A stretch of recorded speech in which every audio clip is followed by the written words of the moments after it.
अस्सलाम वालेकुम व्यूअर्स। जैसे कि आपको पता है इल्मी सिटी रोज़ाना किसी न किसी टॉपिक पे मौजू पे बात करता है जो आपके लिए इन्फॉर्मेटिव होता है, ताकि आप लोग अपने इर्द-गिर्द के माहौल को या अपनी ज़िंदगी को किसी न किसी तरीके से बेहतर बना सकें। आज जिस टॉपिक पर हम बात करने जा रहे हैं वो टॉपिक है कि हम किस तरह से माहौलियाती तब्दीलियों को देख रहे हैं।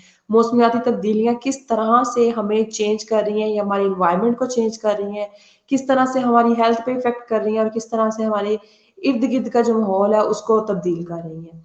सबसे पहले मैं आपको बताती चलूँ, एक वर्ड हम यूज़ करते हैं climate change. Climate change basically है क्या? क्लाइमेट चेंज एक किसी भी एरिया की एक जो है एवरेज कंडीशन है जिसके बारे में हम बात करते हैं। एवरेज कंडीशन से मुराद ये है कि वहाँ का जो दर्जा हरारत है, टेम्परेचर है या वहाँ पे जो रेनफॉल की अमाउंट है वो जितनी हो रही है उसके मुताबिक वो फ्लक्चुएट कर जाए। यानी कि वो अगर पहले हमारा दर्जा हरारत टेम्परेचर हमारी अर्थ का नॉर्मल था तो अब ज़्यादा हो रहा है, तो उसकी क्या रीज़न है?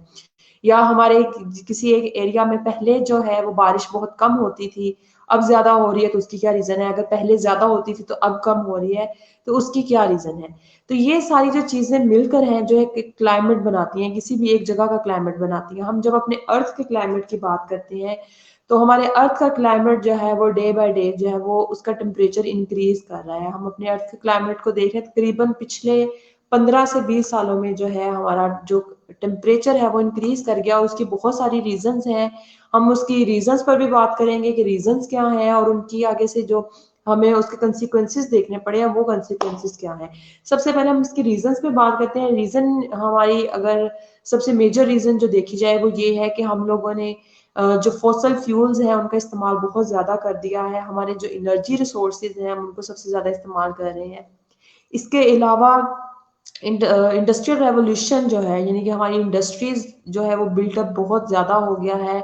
इंडस्ट्रीज़ का जो धुआँ है वो हमारी आबो-हवा में जाता है और आबो-हवा को जाके आलूदा भी करता है, वहाँ पे ग्रीन हाउस गैसेज़ को जनरेट करता है।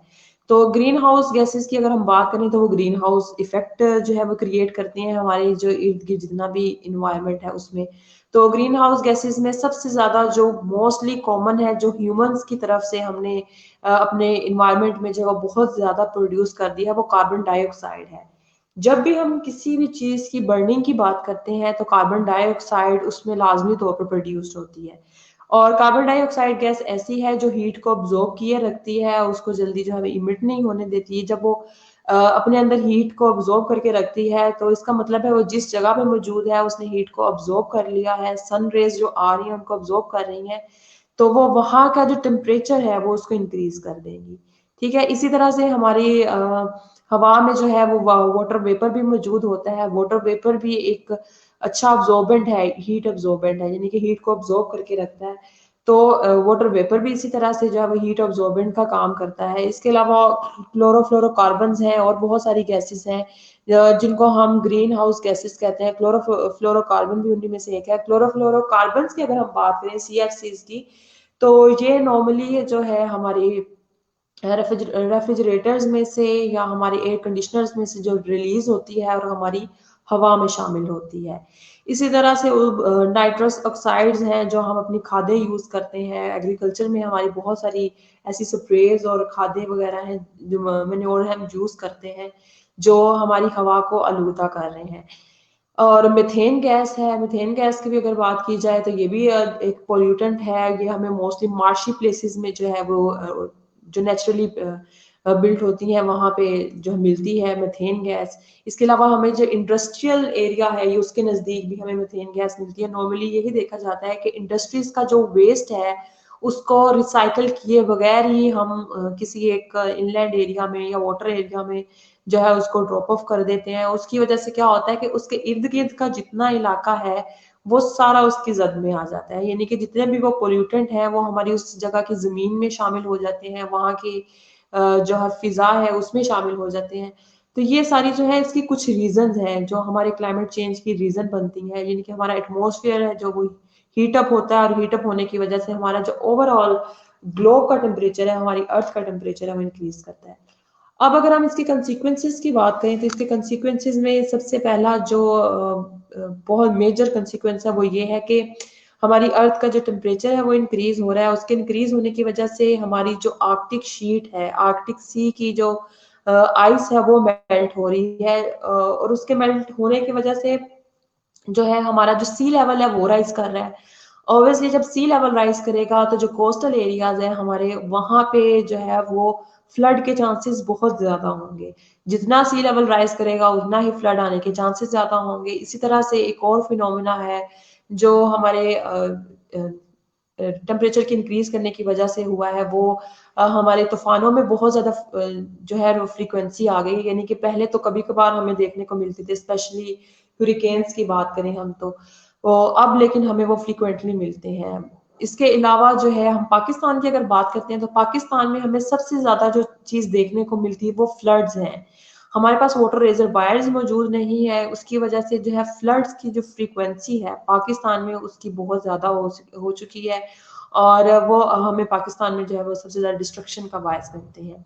इसके अलावा अगर हम बात करते हैं कि माउंटेनियस ग्लेशियर्स की, पूरी वर्ल्ड के ग्लेशियर्स की भी बात की जाए तो वो भी मेल्ट हो रहे हैं, और अगर हम पाकिस्तान के ग्लेशियर्स की बात करते हैं तो वो भी ग्लेशियर्स जो है वो बहुत तेजी से मेल्ट हो रहे हैं। मेल्टिंग तो होती है लेकिन तेजी से मेल्ट हो रहे हैं। उसकी वजह से होता क्या है कि जो हमारा एक इन्वायरमेंट बना होता है, हमारा एक क्लाइमेट बना होता है किसी भी एरिया का, वो डिस्टर्ब हो जाता है। फॉर एग्जांपल अगर हम बात करें कि किसी एक इलाके में जो है वो मौसम जो है वो बिल्कुल मॉडरेट होता है, लेकिन अगर वहां पे जो है बारिशें कम होंगी या वहां पे जो है ग्लेशियर्स ज्यादा मेल्ट हो रहे हैं तो हीट अप जो है वो ज्यादा हो जाएगा वो एरिया। हीट ज्यादा होने की वजह से हीट वेव का जो है, जिस तरह हम पाकिस्तान में पिछले कुछ सालों से ये वाला जो है फिनोमिना सुनते हैं कि हीट वेव जो है वो पाकिस्तान में आ गई है।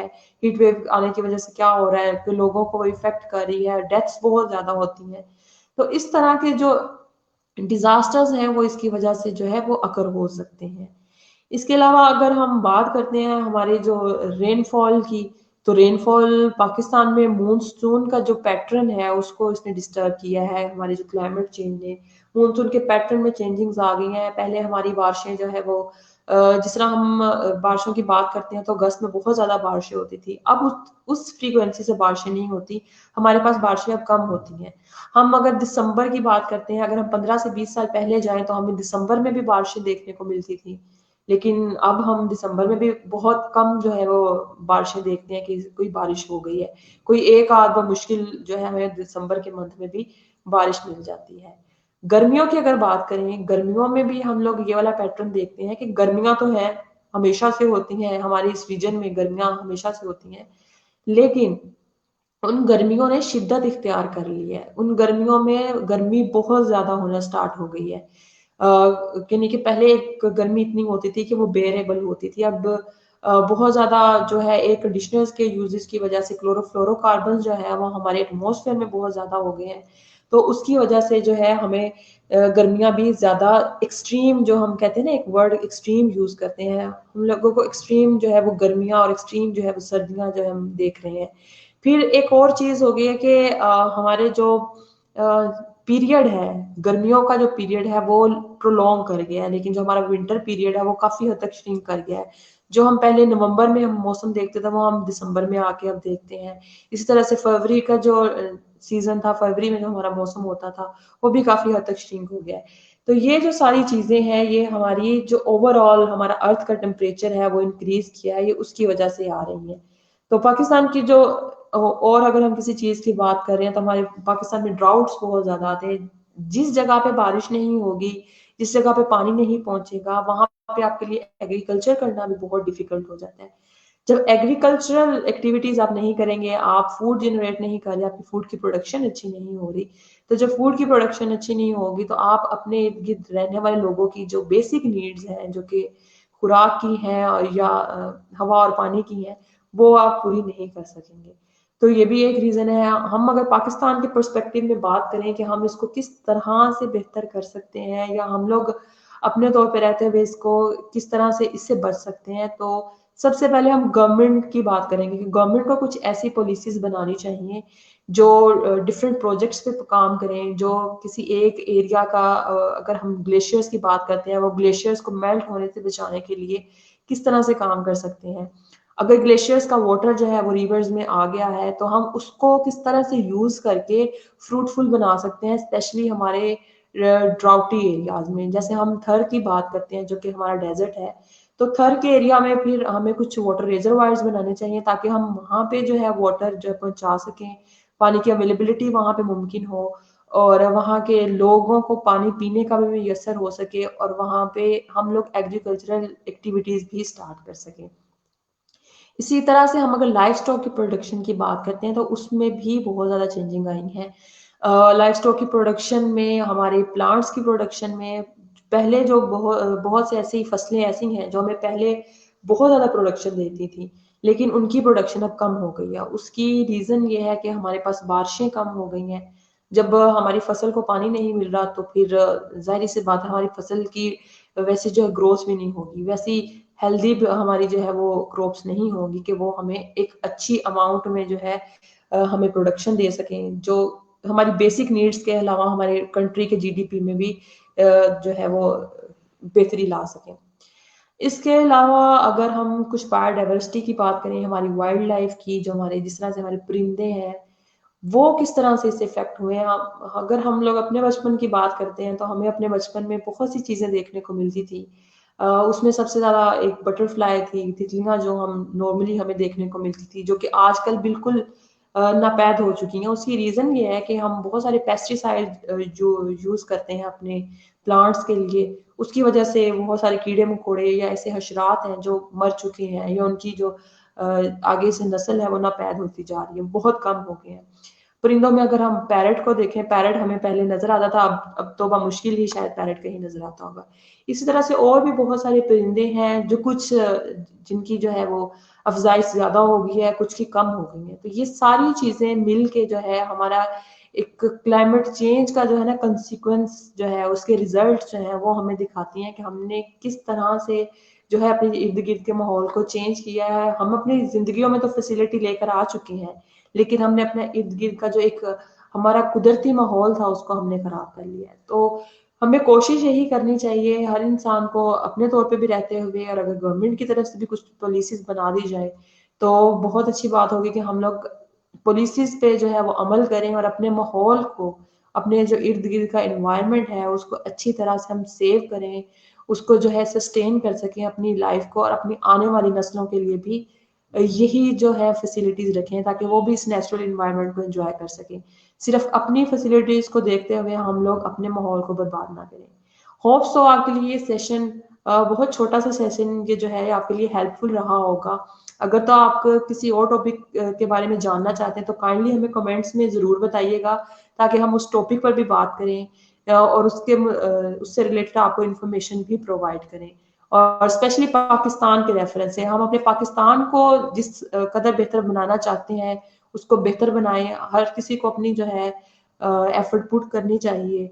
तो आप सबसे भी मैं रिक्वेस्ट करूँगी कि अगर ऐसा कोई टॉपिक है, ऐसी कोई प्रॉब्लम है जो आपको लगता है कि यहाँ पे डिस्कस होनी चाहिए और हमारी बाकी अवाम को भी पता होना चाहिए, तो काइंडली मुझे ज़रूर बताइएगा। मुझे इजाज़त दीजिएगा, इंशाल्लाह आप लोगों के साथ दोबारा मुलाकात होगी। अल्लाह हाफ़िज़।